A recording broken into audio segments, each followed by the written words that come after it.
Today's Watson Weekly is a special edition that is one of a series of 3 interviews recorded at Shopware's Partner Day on April 24th, 2025. These were recorded in the basement of a German beer hall and restaurant, so I think those interested in the digital commerce complexity of serving manufacturers and distributors should find it a lot of fun. We're here with Rob Miller, the EVP of Customer Growth at Smith Commerce, here at Shopware's Partner Day in the Windy City, Chicago, Illinois. Welcome, Rob. No, thanks for having me. It's beautiful here, sunny, and not so windy today. So Yeah, not so windy. That's good. Although I'm told windy is because of the politicians, although I think I learned something today. Why don't we start simple? Who and what is Smith Commerce? we are a full-service digital agency focused with commerce at the core. And as long as that commerce and that customer interaction, we expand then to marketing, search, customer experience, all the rest of it. But the commerce has always been at the core, and the commerce for us is really focused around B2B commerce. Got it. And why are you here today at the event? Really to learn from other partners, industry experts like yourself, and gather thoughts going into next week's B2B Online. Nice. And IT is such a strange field. I love listening to why people got into the space. Generally, like, what was the start of your journey like? Many years ago, um, but it was in and around the late 90s of this thing called the e-commerce and the web coming around, and really trying to figure how do you digitize moments that at the time were very physical. Right. Yeah, and from there, loved distribution, factory automation, and how do I take that full journey is where I started. Got it. And obviously, you make it full service. Sounds like you sold an agency in the past, and then you kind of got the band back together to form a new agency to focus on complex B2B. Who's your ideal customer at Smith? We're having a lot of fun in both the wholesale distribution industry. There's a lot of changes occurring, mergers, acquisitions, and then from there, the next evolution is really around the manufacturer distribution together and what that looks like right now. Got it. And complex commerce, I feel like it's almost an overused term at this point. That's kind of like, it's a bit too generic to communicate to an audience, especially that's not as familiar as it with you, like you are. If you were to break down what makes commerce simpler versus more complex, and clearly it's a spectrum, what are the axes of that complexity that you think about? The first and foremost is the account customer hierarchy. So, when you're doing business as B2B, you have your customer is a company. That customer has many locations, many different org levels, many different approval levels. And then even one step further, that customer then has customers of their own that have rules of what you can and can't do.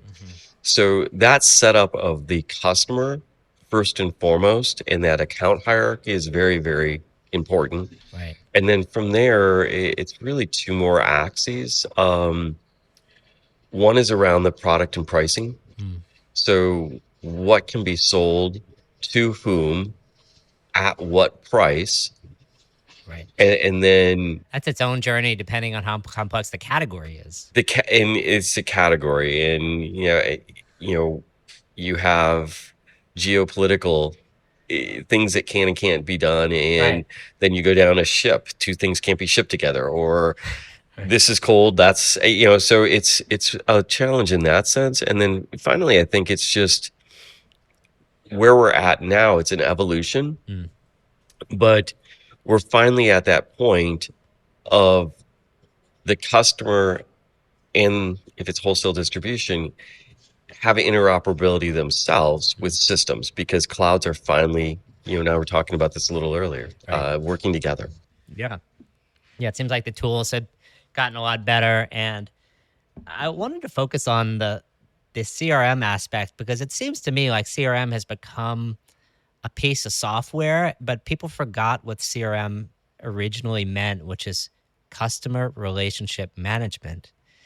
Customer relationship management isn't about technology.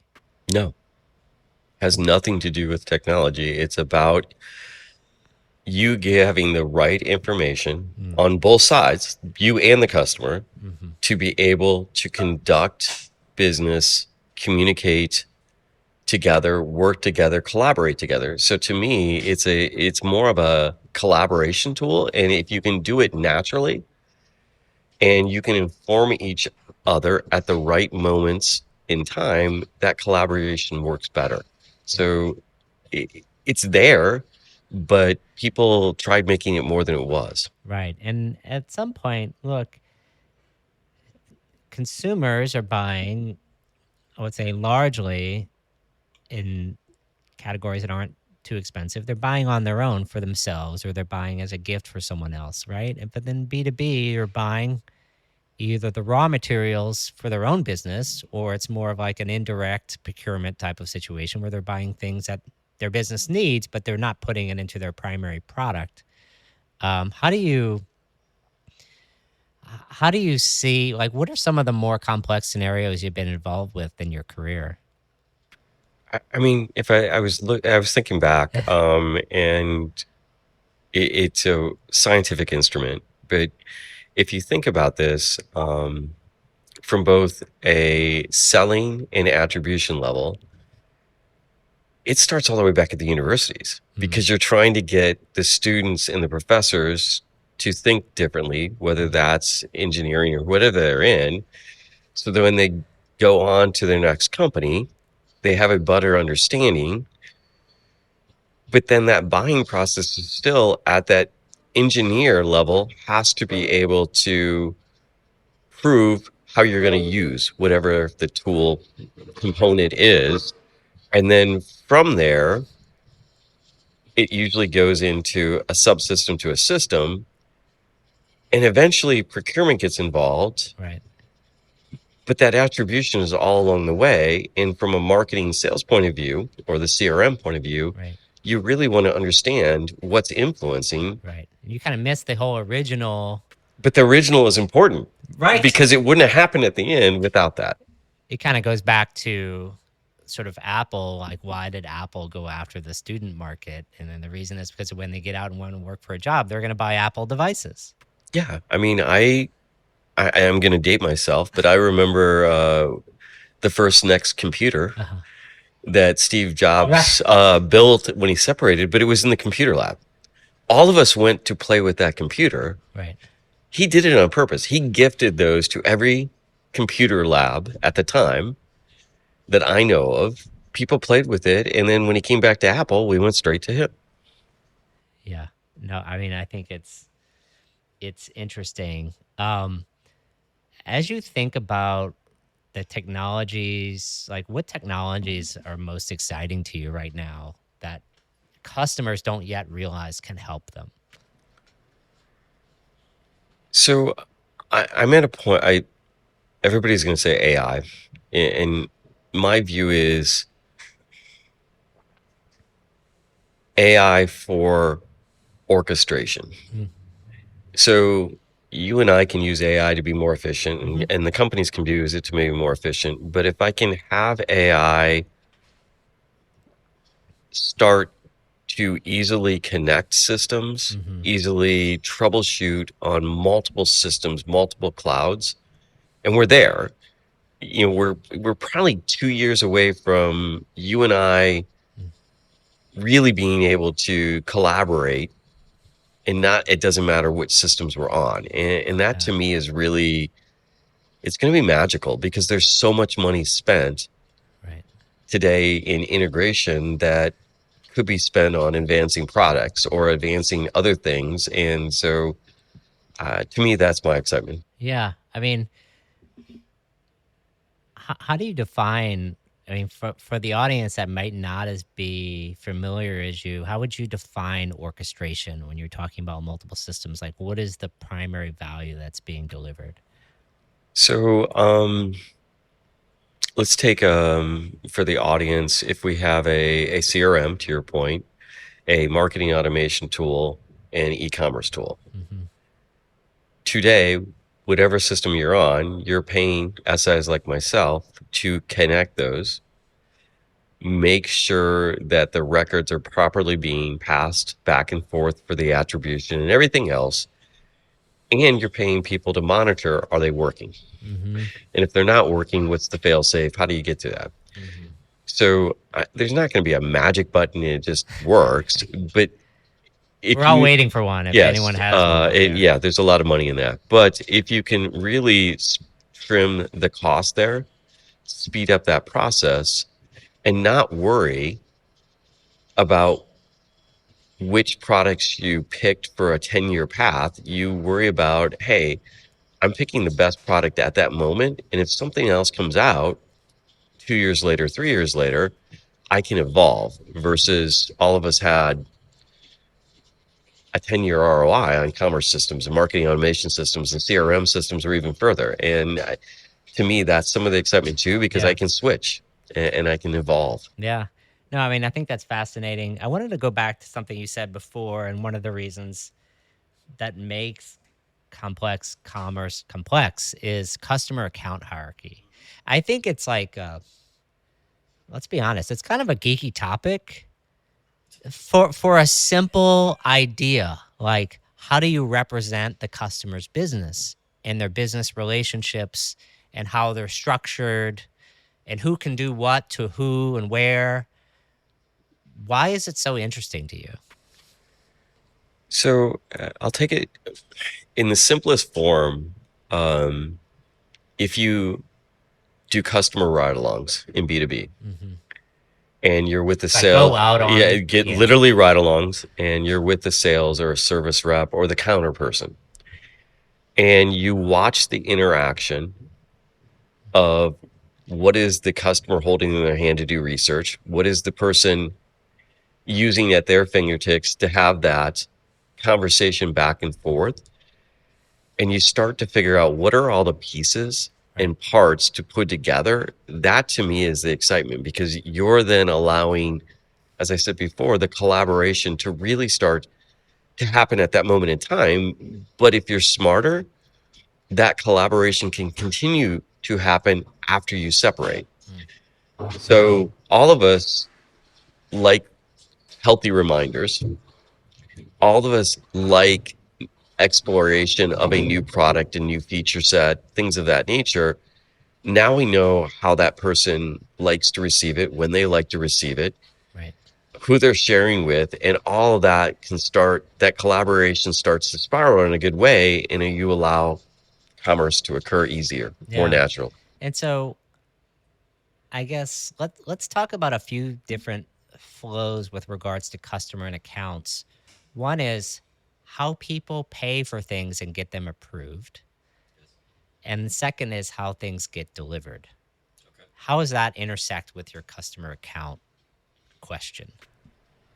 I'll take it one step further. It also relates to what the product is as well. Mm. So if I take it from at the simplest level, it's roles and hierarchy. So you're going to have a type of a customer, Mm-hmm. and then you're going to have type of roles, and then you have people attached to those roles. And then from there, you can build rules. So you ask why I'm here Mm-hmm. at the Shopware. Part of this is I want to look at their rule system that they Mm-hmm. built, because to me, that's really important. Mm-hmm. Once those rules are built, they need to be adaptable and changeable, because your customer is going to mature, Right. The business changes. the business changes. Not only does the business change, those rules have to apply finally to the products, because the products are going to evolve too. Mm-hmm. And finally, then that leads you to your shipping question. Depending on the product mix, certain products can and can't be sent together. Mm-hmm. Some are highly perishable. Some have to be shipped in a certain time zone, others don't. So now having a smart enough order orchestration to say, hey, let's split this. The customer's not going to, all that magic that happens behind the scenes should not be presented to the customer. It's going to look like a mess, but how do I make that then comfortable for the customer to purely understand, hey, I split your order for this reason and you're going to get better service. Yeah. That's a better experience than why did they split my order? Right. Things like that. So it all works together though. It Right. really does. Yeah. I mean, you've been doing this since the kind of the mid 90s all the way through today in the technology space. Why do you keep doing it? I love it. I really do. I would probably do this for free. It Don't let your customers hear that. it wakes me up each morning. It's also exciting how far technology has come to allow the ease and operability of system integrations. It's amazing, what you can do on your cell phone, and which wasn't there. Right. Mine was a backpack originally. It wasn't a cell phone. It didn't have a screen. Yeah. So, no, it's really the ease and interoperability of what you can do with multiple systems. It's simple on that, and then how far you can push it. Right. Because the more you can push it, the more people can work together. And I'm not trying to replace the human interaction.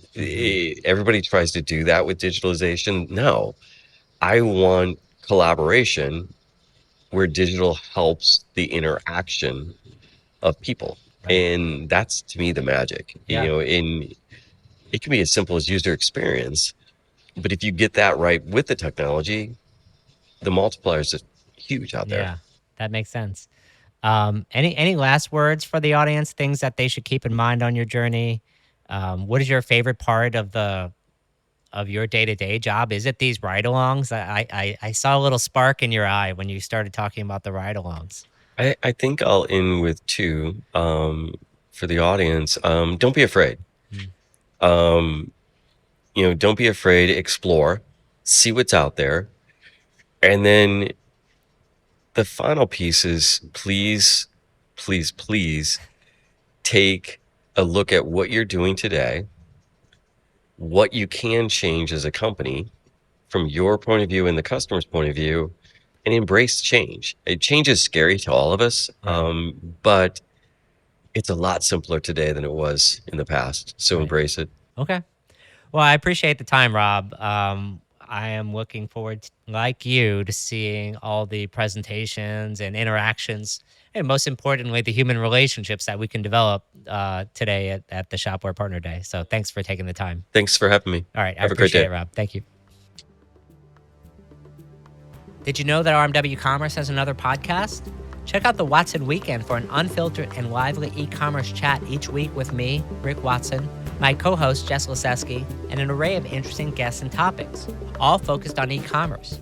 You can find the Watson Weekend by searching for it on iTunes, Spotify, or YouTube. That's all for this week. Till next time, Watsonians. Hi, I'm Rick Watson, CEO and founder of RMW Commerce Consulting and host of the Watson Weekly podcast, your essential e-commerce digest. Our production partner for the series is Podcast on the Fly. To hear new episodes of the show every Monday morning, subscribe now at rmwcommerce.com/Watson Weekly and wherever you get your podcasts.